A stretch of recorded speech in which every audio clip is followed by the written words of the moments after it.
The deadlift can be a very difficult movement to understand and correctly perform in a gym. The problem is that poor execution will prevent you from developing strength, but also leads to a lot of stress on the low back, which can then lead to injuries. When I started lifting weights, and especially with deadlifts, I was almost always feeling my low back and only my low back. As you can see in this clip, my form wasn't really very good. Today, when I go to deadlift, I feel my back properly engaged, and most importantly, I feel my lower body a lot, my glutes, my hamstrings, my adductors. And that's the case because I actually learned how to properly deadlift, which maximized my strength, allowing me to deadlift up to 4.2 times my own body weight.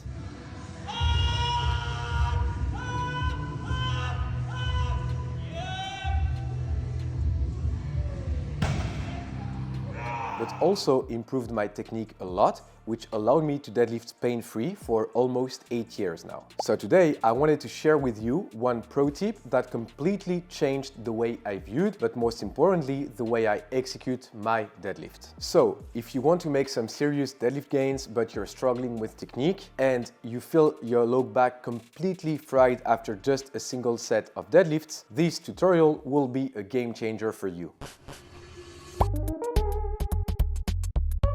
So, the problem that most beginners do when they try to deadlift is they don't actually properly engage their lower body. The problem with that is, although on deadlifts you have to pull the bar, the force you produce actually comes from your hips. The deadlift is what we call a hinge movement. Imagine you go to do a movement without using the main area that will allow you to produce the most amount of force. It doesn't make a lot of sense, but unfortunately that's what happens.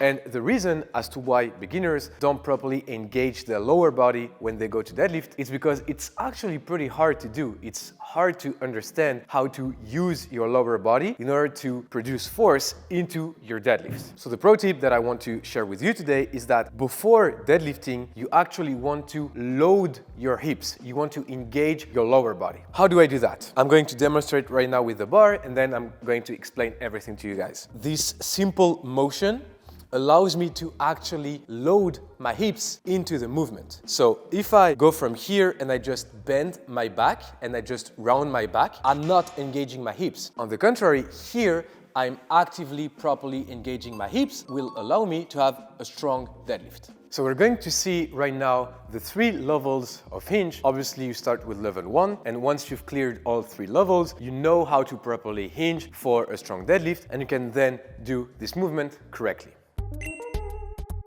For level 1, you'll actually need a foam roller. You'll have it high on your thighs. You'll push your forearms against the foam roller. From this position, you simply slightly bend your knees, and while keeping the contact of your forearms against the foam roller, you'll simply lower yourself. Here, when I feel I've reached the bottom, I can just come back up.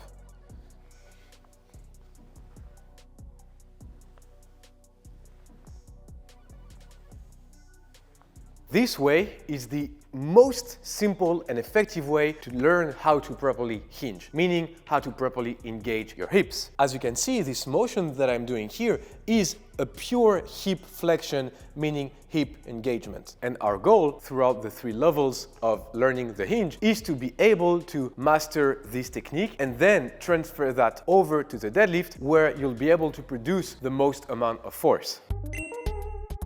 Now we're going to see level 2. For the level 2, you need a pair of light dumbbells, and you simply perform a Romanian RDL with the dumbbells. So remember, the key is to slightly bend your knees. From there, you'll flex your hips while keeping the back straight.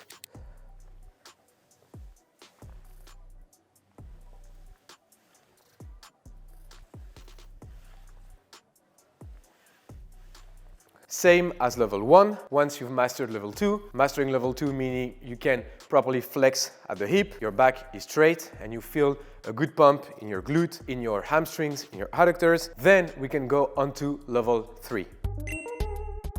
For level 3, we'll do just a single dumbbell RDL rep, and then directly you'll pull the bar. So set yourself pretty close to the bar. I will do a first rep with the RDL and then straight into a deadlift.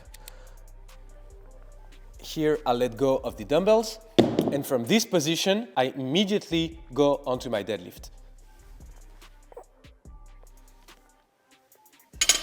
And as you just saw, this lowering of the dumbbell actually allowed me to engage my hips. And then when I started my deadlift, my hips were properly engaged, meaning I had the most amount of muscle recruitment and strength for my movement. So this simple thing will actually allow you to properly use the back also for deadlifts, because now instead of having the low back taking all of the stress, because you know how to properly engage your hips, the low back, the stress is actually divided between your lower body and your upper body, and now you can have a very good deadlift without increasing the risk of injury, especially for the low back. Now, if you want to take it a step further, I'll actually talk to you a bit about a technique we oftentimes use in a powerlifting competition. And this technique is to have an active engagement of the hips prior to deadlifting. There are actually two ways you can deadlift. You can do what we call like a dead start, meaning I'm sitting here, dead start, I just pull the bar. Or you can also do a dynamic start, and the dynamic start is one where you'll actually dynamically engage your hips by getting them closer to the bar. I personally use a dynamic start when I go to deadlift because this way I feel my hips, I feel my lower body more engaged in the movement, and that allows me to actually perform better my deadlift. So the dynamic start will look a bit like this.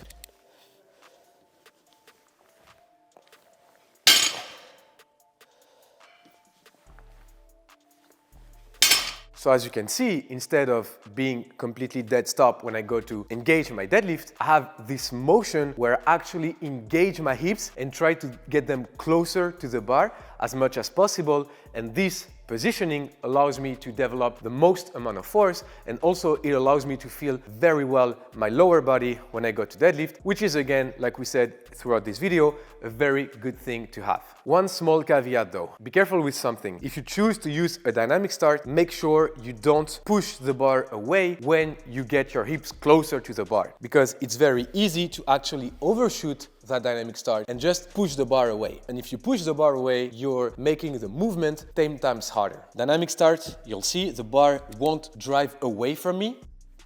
On the contrary, if I do this, now the bar is away from me, and that's not actually a proper way to engage your deadlift. So if you decide to do the dynamic start, make sure you do it properly and you simply engage your hips, get them closer to the bar, and then you have to drive the bar up. There you have it, guys. This was one pro tip that I use in order to improve my deadlift. I hope it was helpful for you guys. If that's the case, one of the best ways to let me know is to actually leave a comment, leave a like, subscribe to the channel, because we have a lot more content to come. Catch you guys in the next one.